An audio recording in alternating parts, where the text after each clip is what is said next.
Chandrayaan 3 successfully land कर चुका और भारत चौथा ऐसा देश बन गया है जो कि एक यान को चांद की सतह के ऊपर सक्सेसफुली लैंड करा दिया है। अब यहाँ पर बहुत से लोगों के मन में सवाल है कि इसकी लाइफ कितनी होगी, यानी कि ये जो मिशन है वो कितने दिनों तक चलने वाला है। तो मैं आपको बता दूं, चंद्रयान मिशन सिर्फ 15 या 14 दिनों तक चलेगा, क्योंकि वहाँ पर ऑलमोस्ट 14 से 15 दिनों का ही दिन होता है, यानी कि धूप निकलती है और बाकी से 14-15 दिन रात रहती है। तो जैसे ही सनराइज हुआ वैसे ही ये लैंड किया, यानी कि अब 14 दिनों तक प्रज्ञान रोवर अपना काम कर पाएगा। प्रज्ञान रोवर पर बहुत सारे सोलर पैनल्स लगे हैं, विक्रम लैंडर पर भी बहुत सारे सोलर पैनल्स लगे, तो इनको वहीं धूप से पावर मिलेगी और धूप बहुत जरूरी है इनके ऑपरेशन के लिए। लेकिन जब 14 दिन खत्म हो जाए तब धूप चली जाएगी, तब इसका जो इलेक्ट्रॉनिक्स सिस्टम है वो काम करना बंद कर देंगे, यानी कि जो मैक्सिमम डाटा है वो 14 दिनों तक आ चुका होगा।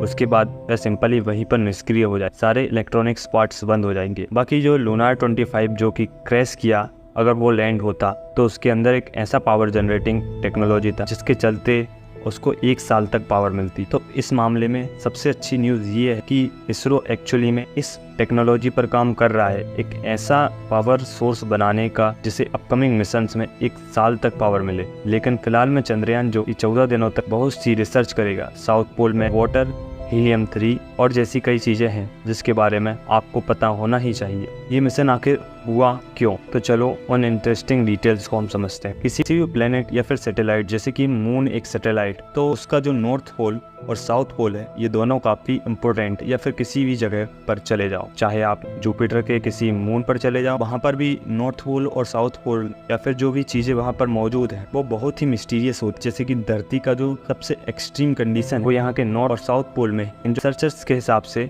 साउथ पोल में जो प्रेजेंस ऑफ वाटर आइस है वो बहुत मात्रा में। मून के इस एरिया में कभी भी सनलाइट नहीं पड़ती और यह एक ऐसा रीजन है जहाँ पर actually darkness billions of years से और डार्कनेस है और डार्कनेस रहेगा, वहाँ पर सनलाइट नहीं पहुँचता और इसलिए वहाँ पर ऐसी कंडीशंस है कि पानी बहुत मात्रा में जमी हुई रह सकती है बहुत सालों तक, इनफैक्ट मिलियंस ऑफ ईयर्स तक। आपको पता है, पहला एविडेंस, ऐसी कोई जाँच, ऐसा कोई कैलकुलेशन जो ये बता कि पोल्स पर पानी, ये आप देख सकते, ये इंडिया का चंद्रयान फर्स्ट पहली बार, ये फोटो आप देख सकते हैं, ये जो ब्लू आपको दिख रहा है ये पानी का डिटेक्शन है और इसी प्रेजेंस ऑफ वाटर को चंद्रयान 1 ने आज से करीब 15 साल पहले ही पता कर लिया था और यही वह कारण है जिसके चलते यह माना गया कि वहाँ पर वाटर आइस के ट्रैप हैं, सनलाइट नहीं पड़ता और इसलिए वो जैसा था वैसे ही है। शुरू से जो सोलर सिस्टम का सारा रिकॉर्ड, यह सोलर सिस्टम का ओरिजिन का जो एविडेंस है वह अनटच्ड तरीके से वहाँ पर मौजूद है। तो यहाँ से हमें जो भी डाटा मिले उससे हमारे सोलर सिस्टम की उत्पत्ति के बारे में बहुत सारी जानकारी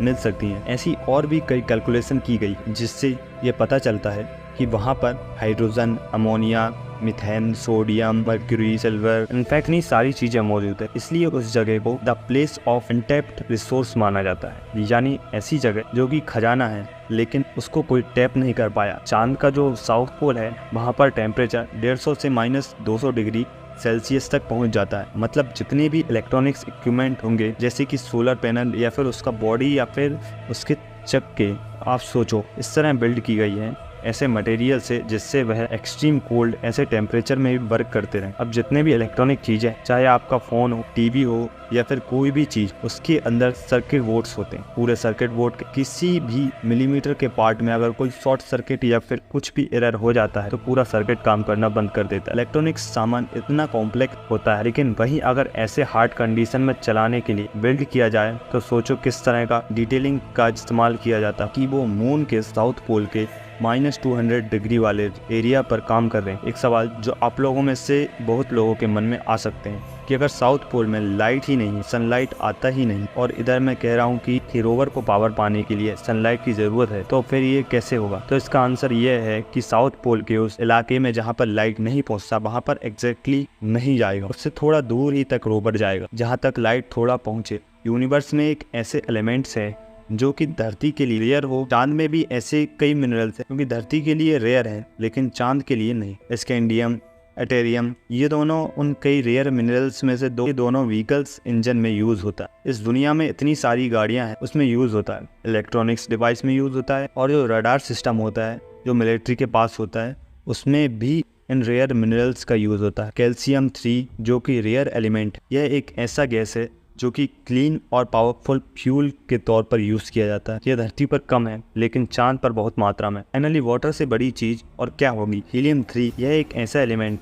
जिसको कि मैजिकल माना जाता है, जो कि सूरज यानी सन के कोर में पाया जाता है और कोर से फिर वो धरती पर चांद और बाकी प्लैनेट्स की तरफ छोड़ा जाता है। यानी सन से तो कई चीज़ें रेडिएट होते रहती हैं। तो ये जो हीलियम 3 है ये उसी में से एक है। हीलियम 3 के साथ silicon, iron, magnesium, calcium, aluminium, manganese and titanium, ये सब चीज़ें भी चांद पर मौजूद है। मतलब चांद एक ट्रेजर बॉक्स की तरह है। नासा का जो अपोलो मिशन हुआ उसमें चांद पर सिल्वर भी बहुत मात्रा में मिला था और गोल्ड भी थोड़े मात्रा में मिला था। तो अगर विदाउट ह्यूमन, बिना इंसान वाला जो स्पेस क्राफ्ट है उसको लैंड करना इतना हार्ड है और कुछ कंट्रीज कर पाए, तो अगर इंसान के जाने की बात हो तो वह कितना ज़्यादा रिस्की होगा। आपको मौका मिले चांद पर जाने का, जैसे कि नील आर्मस्ट्रॉन्ग उतरे थे, मतलब बहुत रिस्क है। नीचे कमेंट में जरूर बताना कि अगर आपको किसी अदर प्लेनेट पर जाना हो तो क्या आप जाओ, सब्सक्राइब करके बेल आइकन जरूर ऑन कर देना। राधे राधे।